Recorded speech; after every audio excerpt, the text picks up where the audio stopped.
The screams cut through the night air like jagged glass, pulling Henry Thompson from his half-sleep on the worn sofa where he had collapsed after his double shift at the warehouse. His 8-year-old daughter, Maya, was spending the night at his sister's house, which meant he had finally allowed himself to rest. But the piercing cries yanked him back to consciousness, with his heart already hammering against his ribs. Henry stumbled to the window of his second-floor apartment, his body protesting every movement. Outside, the building across the street was engulfed in flames, orange and red tongues licking up the side of the old brick structure like something alive and hungry. People were pouring out of the entrance, some in pajamas, others wrapped in blankets, all of them coughing and stumbling away from the inferno. He did not think. His body moved on instinct, the same instinct that had kept him and Meyer alive through the worst 3 years of his life. Henry grabbed his jacket and bolted down the stairs, taking them 2 at a time. By the time he hit the street, sirens were wailing in the distance, but the fire was spreading fast, too fast. Is everyone out? Henry shouted at a man in a bathrobe who was standing with a group of residents, his face streaked with soot. I don't know, the man stammered. Mrs. Chen from the 3rd floor, I haven't seen her, and there was a woman who just moved into 4B last week. I don't see her either. Henry's eyes traveled up the building. The 3rd floor was completely consumed, flames pouring from every window.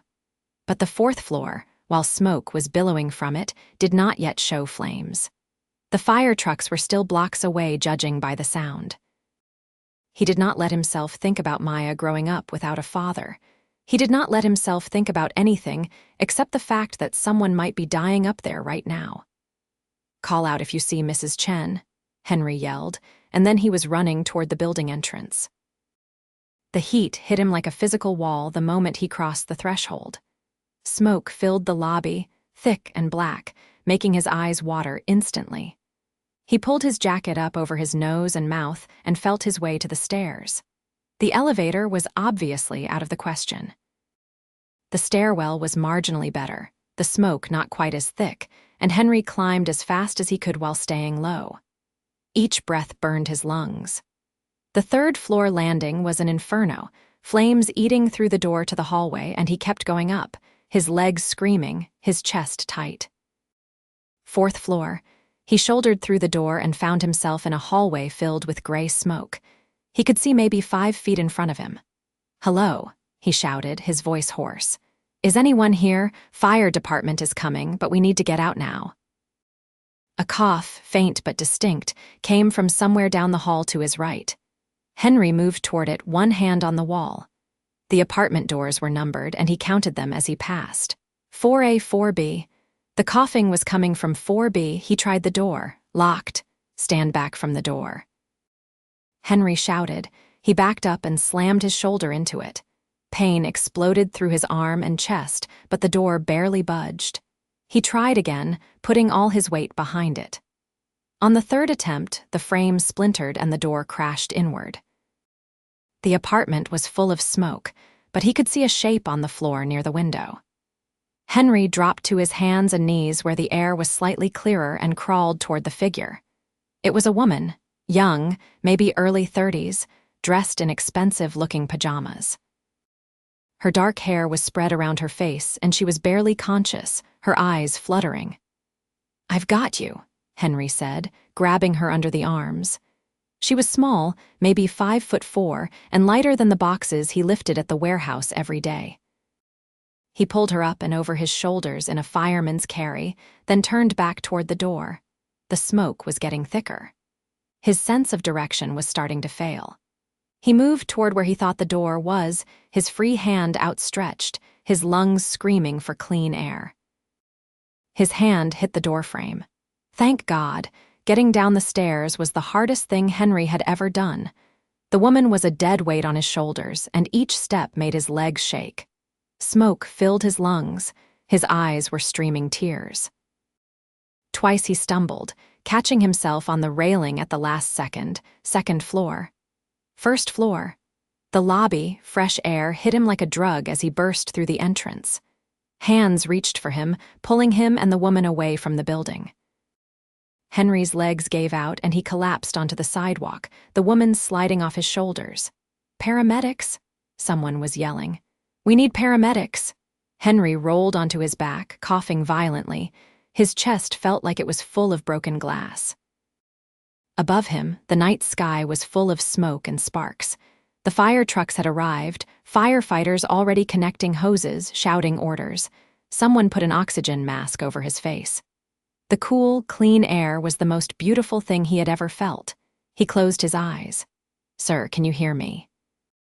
A paramedic was leaning over him, shining a light in his eyes. "Sir, you did good. She's alive. You saved her life." Henry tried to speak but could only cough. The paramedic helped him sit up, keeping the oxygen mask in place. A few feet away, another paramedic was working on the woman, who was also wearing an oxygen mask now. Her eyes were open, and as Henry watched, she turned her head and looked directly at him. Even through the oxygen mask, even with her face covered in soot, he could see her mouth form the words, "Thank you." Then they were loading her into an ambulance, and someone was asking Henry if he needed to go to the hospital too. "No," he managed to croak. "I need to get home. My daughter." "Your daughter wasn't in there, was she?" "No, she's at her aunt's house. I need to call her. She'll be worried if she hears about this." The paramedic looked doubtful but eventually nodded. "You should really get checked out. You inhaled a lot of smoke." "I'll go to the clinic tomorrow," Henry lied. He could not afford a hospital visit, not with his insurance deductible. He would be fine. Probably, they let him go after making him sign something. Henry walked back to his apartment on shaky legs. The building across the street was still burning, but the firefighters seemed to have it under control. Residents were being told they could not return tonight. Inside his apartment, Henry stripped off his smoke-saturated clothes and stood in the shower until the water ran cold, coughing and spitting up black mucus. His reflection in the mirror looked like something from a war zone, his face covered in soot, his eyes bloodshot. He fell into bed at dawn, his body aching everywhere, and slept dreamlessly until his phone rang 6 hours later. "Uncle Henry?" Maya's voice was bright and cheerful. "Aunt Lisa said there was a fire on your street. Are you okay?" "I'm fine, sweetheart," Henry said, his voice still hoarse. "The fire was across the street. Our building is okay. Can I come home today? Aunt Lisa is making me eat vegetables." Despite everything, Henry smiled. "Yeah, baby, I'll come pick you up this afternoon. Love you, Daddy." "Love you too, Maya." After he hung up, Henry lay in bed staring at the ceiling. He needed to get up. He needed to go to the store, pick up Maya, probably do laundry. His shift at the warehouse started at 6 the next morning. His phone buzzed with a text from his manager. "Heard about the fire on your street. You okay?" "Still coming in tomorrow," Henry texted back. "I'm fine, I'll be there." He could not afford to miss work. 3 days later, Henry was stocking shelves at the warehouse when one of the office workers came out to the floor looking for him. "Hey, Thompson, there's someone here to see you." Henry frowned. "I'm working." "Manager said it's okay. Come on." Confused, Henry set down the box he was holding and followed the office worker back to the break room. A woman was standing there, and it took Henry a moment to recognize her without the soot and the oxygen mask. It was the woman from the fire. She looked completely different, cleaned up. Her dark hair was pulled back in a sleek ponytail, and she was wearing clothes that probably cost more than Henry's entire wardrobe. Dark jeans, a cashmere sweater, expensive leather boots.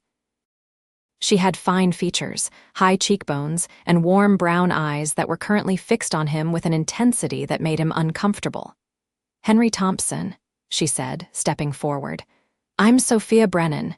You saved my life 3 nights ago." "Oh," Henry said, suddenly very aware of his dirty work clothes and the fact that he probably smelled like sweat and cardboard. "You're okay, that's good. Thanks to you." Sophia's voice was thick with emotion. "The doctors said if I had been in there another few minutes, I would have died from smoke inhalation. You carried me out of a burning building." Henry shifted his weight, uncomfortable with her gratitude. Anyone would have done it. But they didn't. You did. Sophia reached into her purse and pulled out an envelope. I wanted to thank you properly. This is just a small token of my appreciation. Henry did not take the envelope. I don't want money. Please, you risked your life. Let me do something. You don't owe me anything. Henry's voice was firm. He had been raised to help people, and the idea of taking money for it felt wrong. I'm just glad you're okay. Sophia looked at him for a long moment, the envelope still extended. Finally, she lowered it. Okay, but at least let me take you to dinner, to say thank you. That's not necessary. I know it's not necessary, I want to. When Henry hesitated, she added, please, it would mean a lot to me. There was something in her eyes, a vulnerability that caught him off guard. Henry found himself nodding before he had really decided to. Okay, dinner. Sophia's face lit up. Really, that's great. When are you free? I work most nights, and when I'm not working, I'm with my daughter. You have a daughter, how old? 8. Bring her along, Sophia said immediately. I'd love to meet her. Henry thought about Maya, about how excited she would be to go to a restaurant that was not the pizza place or the diner. Okay, Friday night? Perfect. Give me your number, I'll text you the details. After Sophia left, Henry returned to work in a daze. The other warehouse guys immediately started ribbing him. Who was that? Asked Marcus, one of the forklift operators. She looked expensive, man. Just someone I helped at that fire, Henry muttered. Just someone? Dude, she came to your workplace to find you, that's not nothing. Henry did not respond. He did not want to think about what it meant that Sophia Brennan had tracked him down. He did not want to think about the way her eyes had lit up when he agreed to dinner. He especially did not want to think about the flutter he had felt in his chest when she smiled at him. He had not felt that flutter since his wife Emma had died 3 years ago, and he was not ready to feel it now. Friday evening, Henry stood in front of his closet trying to figure out what to wear. His nicest clothes were the khakis and button-down shirt he wore to parent-teacher conferences, but even those were starting to show wear. Daddy, are you nervous? Maya was sitting on his bed, swinging her legs. She was wearing her favorite dress, the blue one with flowers that Emma had bought for her 5th birthday. It was getting too small, but Maya refused to give it up. Why would I be nervous? You keep looking at your clothes and sighing. Henry grabbed the khakis. I'm fine, kiddo. You ready to go? Is this lady really a friend? You never have friends over. She's someone I helped. She wants to say thank you. Maya considered this. Is she pretty? Maya. What? I'm just asking. Henry sighed. Come on, we're going to be late. Sophia had texted him the name of a restaurant downtown, the kind of place with valet parking and a waiting list. Henry felt completely out of place pulling up in his 10-year-old Honda with the dent in the passenger door. But the valet took his keys with the same professional courtesy he probably showed to the luxury cars. Inside, the restaurant was all white tablecloths and low lighting. Sophia was already there, standing up from a table near the window when she saw them. Henry, hi, and you must be Maya. Maya, usually shy around strangers, stared up at Sophia with wide eyes. You're really pretty. Sophia laughed, a genuine sound that made her whole face light up. Thank you. So are you. I love your dress. My mom bought it for me, Maya said, and Henry saw Sophia's expression shift slightly as she processed that information. They sat down, and a waiter appeared immediately to hand out menus. Henry opened his and immediately felt his stomach drop at the prices. Even the pasta dishes were $40. Order anything you want, Sophia said, as if reading his mind. This is my treat. I mean it. Maya was staring at the menu with the intensity she usually reserved for her math homework. They have lobster, she whispered to Henry, awed. You can get whatever you want, sweetheart, Sophia told her. Really, this is a celebration. What are we celebrating? Maya asked. Your dad being a hero. Maya looked at Henry with pride shining in her eyes, and something in Henry's chest loosened. His daughter thought he was a hero. Maybe he had done something right after all. Dinner was easier than Henry had expected. Sophia asked Maya about school, about her friends, about what she liked to do. Maya, warming up to her, chattered about her art class and her best friend Jessica and the book series she was reading. Sophia listened with genuine interest, asking follow-up questions, laughing at Maya's stories. Henry found himself relaxing, joining the conversation, even making Sophia laugh with a story about Maya's disastrous attempt to make him breakfast in bed for his birthday. She decided to make pancakes, Henry said, but she didn't know you were supposed to mix the ingredients, so she just put flour in the pan, then cracked an egg on top of it, then poured on some milk. It looked like pancakes on TV, Maya protested, giggling. The smoke alarm went off. There was flour everywhere. I found it in places I'm still not sure how it got to. Sophia was laughing so hard there were tears in her eyes. That's amazing. How old were you, Maya? 6, Maya said proudly. I'm better at cooking now. I can make grilled cheese without burning it. That's more than I can do, Sophia admitted. I'm terrible in the kitchen. Really? Maya seemed shocked that a grown-up could not cook. Really? I lived on takeout and frozen dinners for years. That's not healthy, Maya said seriously. My daddy says we need vegetables every day.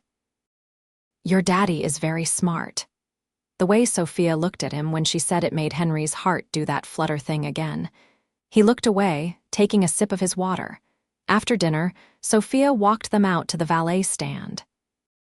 Maya was practically bouncing, high on sugar from the chocolate lava cake she had ordered for dessert. Thank you, Henry said. You didn't have to do all this. I wanted to. Sophia hesitated, then said, Could we do it again sometime? I had a really nice time tonight. Henry knew he should say no. He knew that Sophia Brennan, with her expensive clothes and her effortless grace, was from a completely different world than his. But Maya was tugging on his hand, nodding enthusiastically, and the hope in Sophia's eyes was impossible to resist. Yeah, he heard himself say. We'd like that. Sophia's smile was radiant. Great, I'll text you. In the car on the way home, Maya was quiet for a few minutes before saying, Daddy, do you like Sophia? She seems very nice. No, I mean, do you like her? Henry glanced at his daughter. What makes you ask that? The way you were looking at her, the same way Prince Philip looks at Princess Aurora in Sleeping Beauty. I was not looking at her like that. We're two. Henry did not have a good response to that, so he turned up the radio. But Maya was not done. Would it be okay if you liked someone? Like them like Mommy? Henry's hands tightened on the steering wheel. What do you mean? Jessica's dad has a girlfriend now. Jessica says it's weird, but also kind of nice, because the girlfriend is teaching her how to braid hair. Maya was quiet for a moment. I don't remember how Mommy used to braid my hair. The grief hit Henry like it always did, sudden and sharp. Emma had died when Maya was 5, a brain aneurysm that gave no warning. One moment she was laughing at breakfast, the next she was on the floor. She was gone before the ambulance arrived. Mommy did a French braid, Henry said quietly. She'd sit you on the bathroom counter and you'd watch in the mirror. I wish I remembered. I know, baby. They were both quiet the rest of the drive home. After Henry tucked Maya into bed, he sat on his couch with a beer and thought about Sophia Brennan's smile, about the way she had listened to his daughter like Maya was the most interesting person in the world, about the flutter in his chest that he had not felt in 3 years. He was not ready for this, but maybe he could be. Sophia texted him the next morning. Thank you for last night. Maya is wonderful. You're doing an amazing job with her. Henry stared at the text for a long time before responding. Thanks, she liked you too. Would you maybe want to get coffee sometime? Just the two of us. Henry's thumb hovered over the keyboard. This was the moment.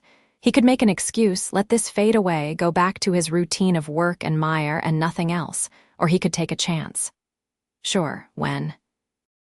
They met at a coffee shop near the park the following Wednesday, Henry's day off. Sophia was already there when he arrived, sitting at a corner table with 2 cups in front of her. I got you a black coffee, she said. I hope that's okay. You drank it black at dinner. That's perfect. Thanks. He sat down across from her, and for a moment, they just looked at each other. In the natural light streaming through the windows, Henry could see details he had missed before. A faint scar above her left eyebrow, the way her eyes had flecks of amber in them. The slight nervousness in the way she wrapped her hands around her coffee cup. "I've been thinking about what to say," Sophia began. "I wanted to explain something about me. You don't have to explain anything." "I want to." She took a breath. "The night of the fire, I was at the lowest point of my life. I had just moved into that apartment to get away from everything, to try to figure out who I was. And then you saved me. Literally saved my life. Do you understand what that means to me?" Henry did not know what to say, so he just nodded. "I want to get to know you," Sophia continued. "Not because I owe you, but because when I met you and Maya, it was the first time in months that I felt like myself again. Does that make sense?" "Yeah," Henry said. "It does. Tell me about yourself. I've been doing all the talking." So Henry told her. About growing up in the city, about meeting Emma in college, about Maya's birth and how terrifying and wonderful it had been. About Emma's death and the 3 years since then, working double shifts to make ends meet, trying to be both mother and father to his daughter. Sophia listened without interrupting, her eyes never leaving his face. When he finished, she reached across the table and put her hand over his. "You're an incredible father," she said. "Maya is lucky to have you. I'm lucky to have her." They talked for 2 hours. Sophia told him about growing up as an only child, about the pressure she felt to be perfect, about the career that had consumed her life until recently. She did not say exactly what she did, and Henry did not ask. It did not seem important. What was important was the way she laughed at his jokes, the way her face lit up when she talked about things she loved, the way she seemed genuinely interested in his life, despite how boring it must seem compared to hers. When they finally left the coffee shop, Henry walked her to her car, a sleek Mercedes that probably cost more than he made in 3 years. "Can I see you again?" Sophia asked. "Yeah, I'd like that." She stood on her toes and kissed his cheek, brief and soft. "Text me." Henry touched his cheek where her lips had been and watched her drive away, feeling like a teenager again. Over the next few weeks, they fell into a pattern. Coffee on Wednesday afternoons when Henry was off work. Dinners on Friday nights with Maya, who had decided that Sophia was her new favorite person. A Saturday afternoon at the park where Sophia pushed Maya on the swings while Henry watched, his heart doing dangerous things in his chest. Sophia was wonderful with Maya, patient and playful and genuinely interested in an 8-year-old's ramblings. Maya bloomed under the attention, growing more confident, more outgoing. She started asking when Sophia was coming over, started mentioning her at school. "Is Sophia your girlfriend?" Maya asked one night at dinner out of the blue. Henry nearly choked on his pasta. "What? Jessica says if you go on dates with someone, they're your girlfriend. You go on dates with Sophia. It's complicated, kiddo." "Why?" "Because grown-up relationships are complicated." Maya rolled her eyes with all the exasperation an 8-year-old could muster. "Just ask her to be your girlfriend, duh." It's not that simple. But maybe it was. Maybe he was overthinking this. The next Friday, Sophia came over for dinner at their apartment for the first time. Henry had been nervous about her seeing where they lived, the cramped 2-bedroom with its worn furniture and peeling paint. But Sophia had walked in and immediately complimented the photos on the wall. The art projects Maya had hung on the refrigerator, the cozy warmth of a lived-in home. They ordered pizza and ate on the couch while Maya picked a movie. Halfway through Mona, Maya fell asleep with her head on Sophia's lap. Sophia gently stroked her hair, so natural that Henry's throat went tight. "She's amazing," Sophia whispered. "You've done such a good job with her." "She makes it easy." "No, you make it look easy. There's a difference." They sat in comfortable silence watching the movie. Eventually, Henry carried Maya to her bedroom and tucked her in. When he came back, Sophia was standing by the window, looking out at the street. "I need to tell you something," she said without turning around. Henry's stomach clenched. Here it was. Whatever truth was going to end this before it really started. "Okay," Sophia turned to face him. My full name is Sophia Brennan. You might know my family's company, Brennan Industries. Henry did know it. It was one of the biggest manufacturing conglomerates in the country, maybe the world. He stared at her. You're one of those Brennans? I'm actually the CEO, or I was, until 2 months ago when I took a leave of absence.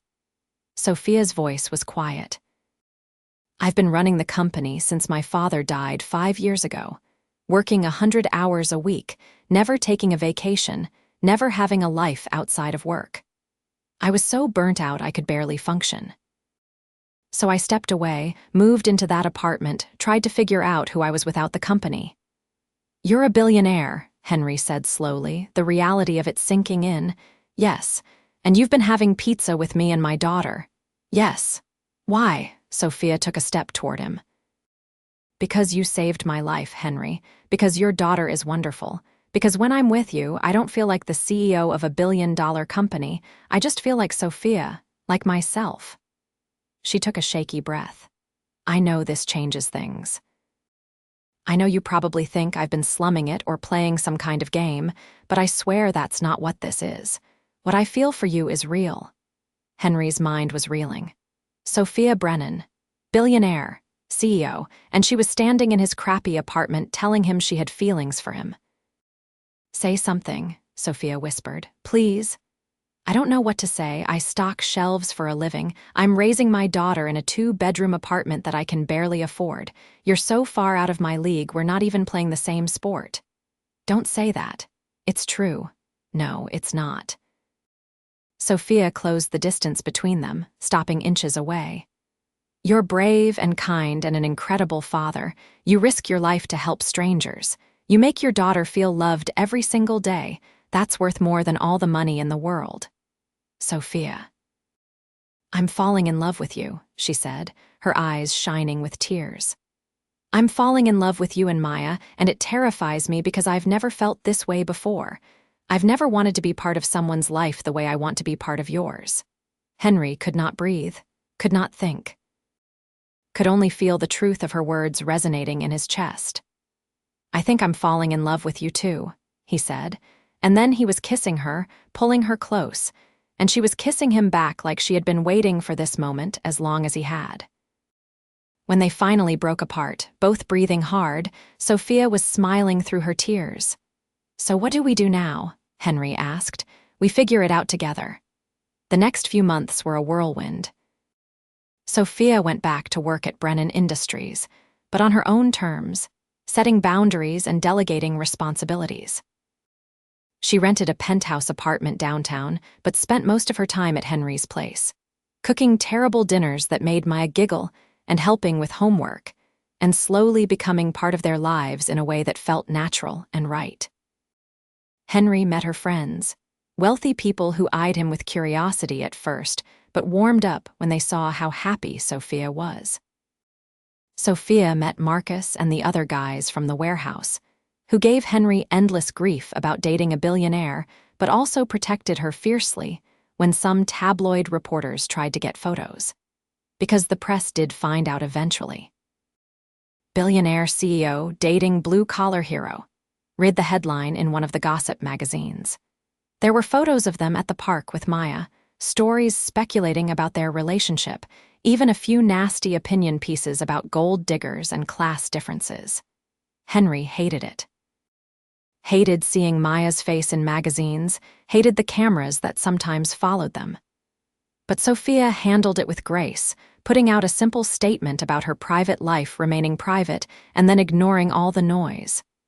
They'll get bored eventually, she told Henry. They always do. I don't want Maya growing up in a spotlight. She won't, I promise. One Friday night, 6 months after the fire, Sophia cooked dinner for them. Well, she tried to cook dinner. The chicken was dry, the vegetables were mushy, and she had somehow managed to burn the rice. This is terrible, Sophia said, staring at the plates in dismay. It's great, Henry lied. Can we order pizza? Maya asked hopefully. They ordered pizza. While they waited, Maya went to her room to do homework, leaving Henry and Sophia alone in the kitchen. I've been thinking, Sophia said, fidgeting with her necklace. About us, about the future. Henry's heart started beating faster. Yeah, I know we've only been together 6 months. I know that's not very long, but I've never been more sure of anything in my life. She took a deep breath. I want to be part of your family, Henry. Officially. Permanently. Are you saying what I think you're saying? I'm saying I want to marry you. I want to be Maya's stepmother. I want us to be a real family. Sophia pulled a small box from her pocket and opened it. Inside was a simple gold ring, beautiful in its simplicity. Henry Thompson, will you marry me? Henry stared at the ring, at this incredible woman who had walked into his life 6 months ago and turned everything upside down, who loved his daughter like her own, who made him laugh and challenged him and loved him with an intensity that still took his breath away. Yes, he said, his voice rough. Yes, of course I'll marry you. Sophia's smile was brilliant. She slid the ring onto his finger, then pulled him into a kiss.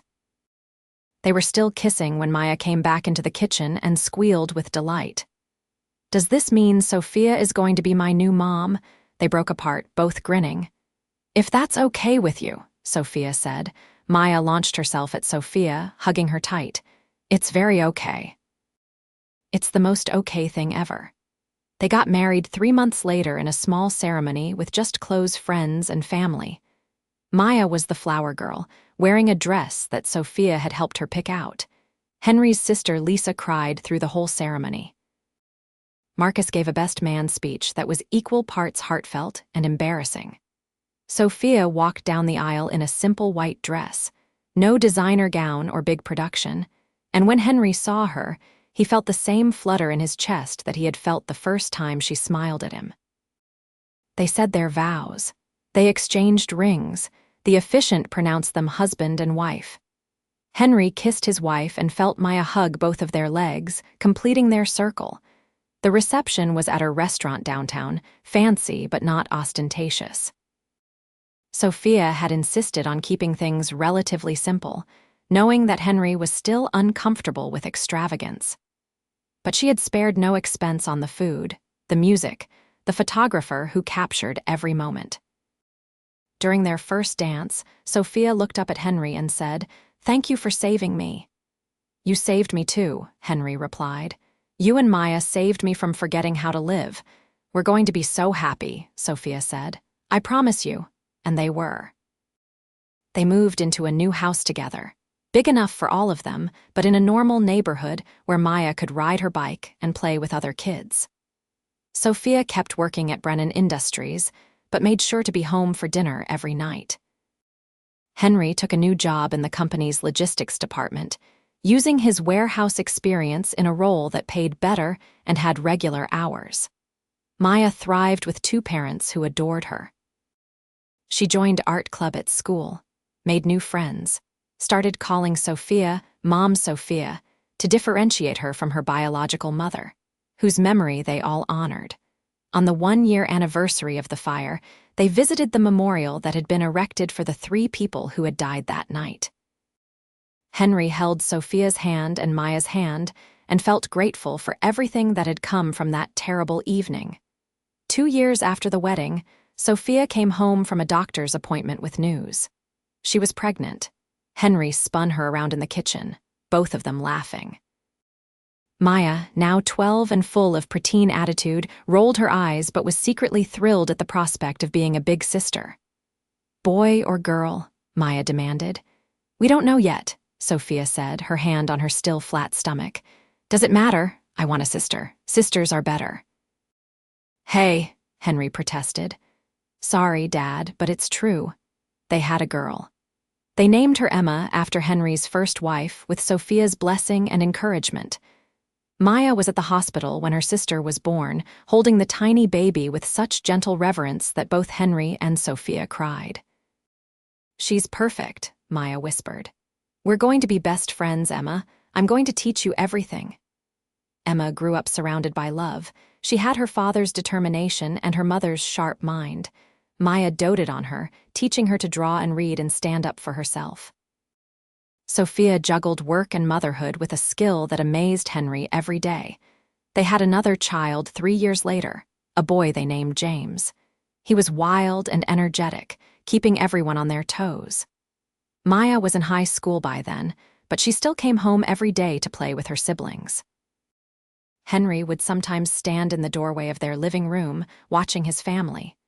Sophia on the couch with Emmer reading a book. James building blocks on the floor. Maya doing homework at the dining table, occasionally looking up to make sure everyone was okay. This was his life. This beautiful, chaotic, perfect life. On their 5th wedding anniversary, Sophia surprised him with a trip.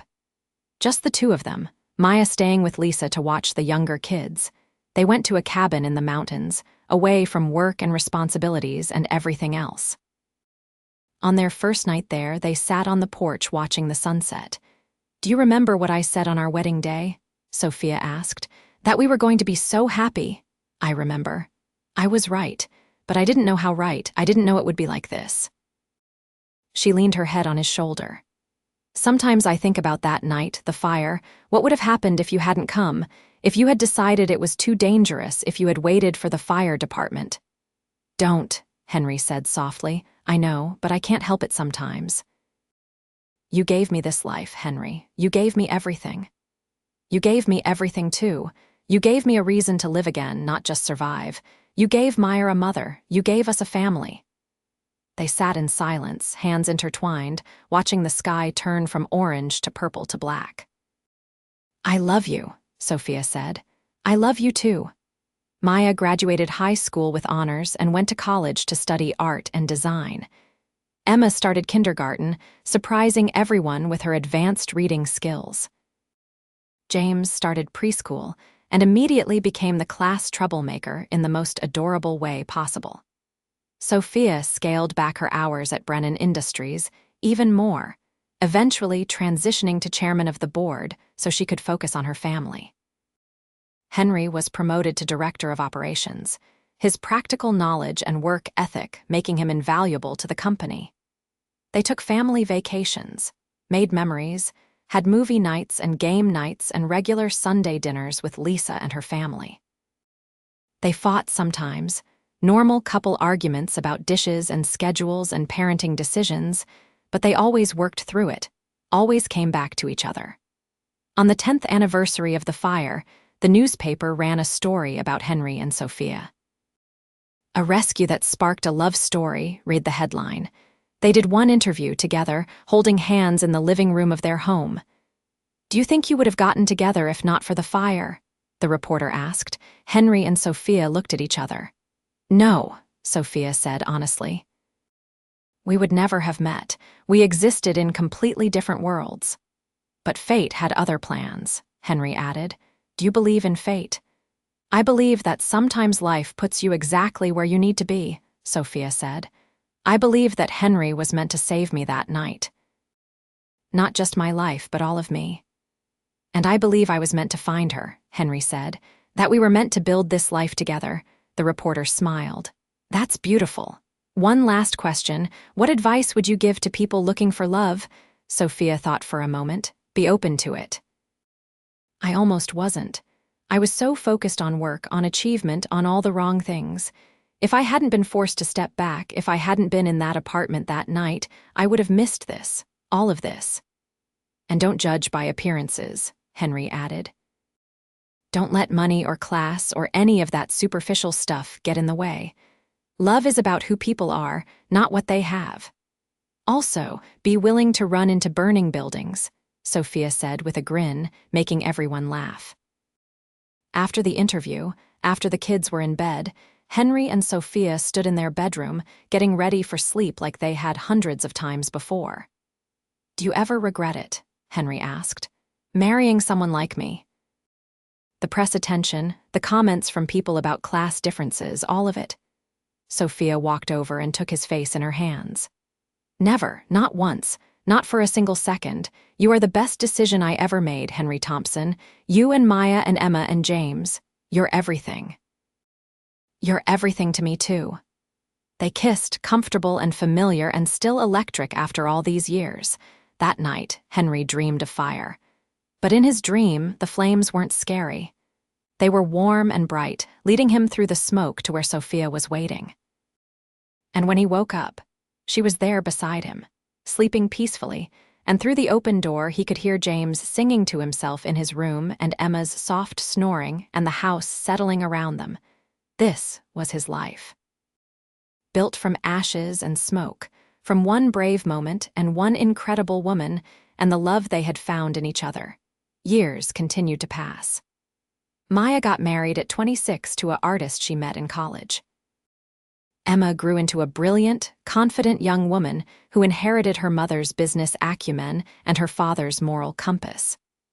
James, despite his wild childhood, became a thoughtful, caring teenager who wanted to be a firefighter, inspired by his father's heroism. Henry and Sophia grew older together, gray creeping into their hair, lines forming around their eyes from years of laughter. They watched their children grow and thrive. They became grandparents when Maya had twin girls. On their 20th wedding anniversary, they went back to the cabin in the mountains. They were both a little slower now, a little creakier, but the love between them hadn't dimmed at all. 20 years, Sophia marveled, sitting on the same porch where they had sat so many times before. It feels like yesterday and forever ago at the same time. Best 20 years of my life, Henry said, even with all my terrible cooking, especially with all your terrible cooking. Sophia laughed and swatted his arm. I've gotten better. You've gotten slightly less terrible. Rude. They sat in comfortable silence, watching the sunset. Henry thought about everything that had happened since that night he ran into a burning building. How one moment of bravery had led to this entire life. How saving Sophia had ended up saving him too. Thank you, he said suddenly. For what? For loving me, for loving Maya, for building this family with me, for every single day of the last 20 years. Sophia's eyes filled with tears. Thank you for saving my life. Thank you for being the man you are. Thank you for showing me what real love looks like. They held each other as the sun dipped below the horizon. Two people who had found each other against all odds and built something beautiful together. Back home, surrounded by children and grandchildren, Henry would sometimes catch Sophia's eye across the room and feel that flutter in his chest. The same flutter he had felt the first time she smiled at him, the first time she kissed him, the first time she said she loved him. Some loves burned fast and bright and faded, but theirs was different. Theirs was built on something deeper than passion or attraction. It was built on respect and partnership and genuine affection. It was built on shared values and complementary strengths. It was built to last, and it did last. Through challenges and triumphs, through raising children and building careers, through loss and joy and everything in between. They weathered it all together, their bond growing stronger with each passing year. Maya would sometimes tell people about how her dad saved her stepmom from a fire, and they fell in love. She'd talk about growing up with Sophia, about how lucky she was to have two moms who loved her, even if she could only remember one of them. Emma and James grew up never knowing anything but a loving, stable home. They took for granted what Henry and Sophia had built, the way children do, but as they got older, they began to understand how special it was. The warehouse where Henry used to work eventually closed down, but he stayed in touch with Marcus and the other guys. They'd meet up once a month for beers, and Marcus never stopped giving Henry grief about his fairy tale ending. Man saved a billionaire from a fire and married her, Marcus would say, shaking his head. That's some movie plot stuff right there. It's real life, Henry would reply. Best real life ever, though. And it was. It really was. On their 25th anniversary, the whole family gathered for a big party. 3 generations of people who loved each other, who supported each other, who had been forged into a family through love and commitment and daily choice. Sophia gave a speech, standing next to Henry with his arm around her waist. 25 years ago, I married the bravest, kindest, most wonderful man I've ever known. He saved my life before we even met. And then he saved it again every day after by loving me, by building this family with me, by being my partner in everything. Henry Thompson, I love you more today than I did on our wedding day, and I'll love you more tomorrow than I do today. There wasn't a dry eye in the room. Henry kissed his wife, to the sound of applause and cheers from everyone they loved most in the world. Later, when the party was winding down and the grandkids were getting sleepy, Maya found Henry alone on the back porch. "Hey, Dad," she said, sitting down next to him. "Hey, kiddo." "I've been thinking about Mom. My first mom." Henry's chest tightened. "Yeah. I wish she could have met Sophia. I think they would have liked each other, and I think she would be happy about how things turned out, that you found love again, that I got another mom who loves me so much." "Your mom would have loved Sophia," Henry said, his voice thick. "And she would be so proud of the person you've become." "I'm proud of you too, Dad, for having the courage to run into that fire, for having the courage to fall in love again, for building this amazing life for all of us." They hugged, father and daughter, and Henry felt gratitude wash over him. For Maya, for Sophia, for Emma and James, for every single person and moment that made up his life, this was what happiness looked like. Not perfection, not wealth, not even the absence of struggle. Just love in all its forms, family in all its configurations, connection in all its depth. Henry Thompson had run into a burning building to save a stranger, and in doing so, he had saved himself. He had found love when he wasn't looking for it. He had built a family when he thought he already had one complete. He had proven that class and money and background didn't matter when two people truly connected. He had lived a love story for the ages, and the best part, it wasn't over. There were still more sunsets to watch with Sophia, more grandchildren to spoil, more memories to make. There were still more ordinary moments that would turn out to be extraordinary. Still more days to wake up next to the love of his life and feel grateful. The fire had taken so much from so many people that night, but from those ashes, something beautiful had grown. A love story that proved fairy tales could happen to real people. That heroes weren't just in movies, that sometimes the bravest thing you could do was open your heart. Henry stood up and went back inside, where Sophia was helping Emma clean up. She looked up when he entered and smiled, that same radiant smile that had captured his heart years ago. He walked over and kissed her forehead, then started gathering plates to help. This was his life. Dishes and grandkids and family gatherings. Date nights and work stress and the daily routine of marriage. It was ordinary and extraordinary all at once, and he wouldn't change a single thing. As the last guests left and they finally got into bed that night, Sophia curled up against Henry's side like she had done thousands of times before. "Happy anniversary," she murmured sleepily. "Happy anniversary, love.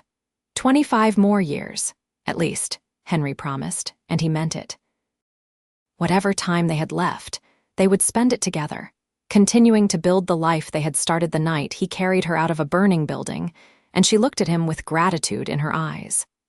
It had been the best decision either of them had ever made, to take a chance on each other. To bridge their different worlds, to choose love over fear, connection over isolation, family over everything else. Their story was proof that sometimes, in the darkest moments, light could break through. That sometimes, saving someone else meant saving yourself. That love, real love, could overcome any obstacle. Henry Thompson and Sophia Brennan had built something remarkable together, not because of money or status or any external measure of success, but because they had chosen each other every single day and made a commitment to build a life full of love. And that, more than anything else, was what made their story special. Not the dramatic rescue or the billionaire twist, but the daily choice to love each other through everything life threw at them. As they drifted off to sleep, Henry's last thought before unconsciousness took him was simple and profound. He was the luckiest man alive, and he was right.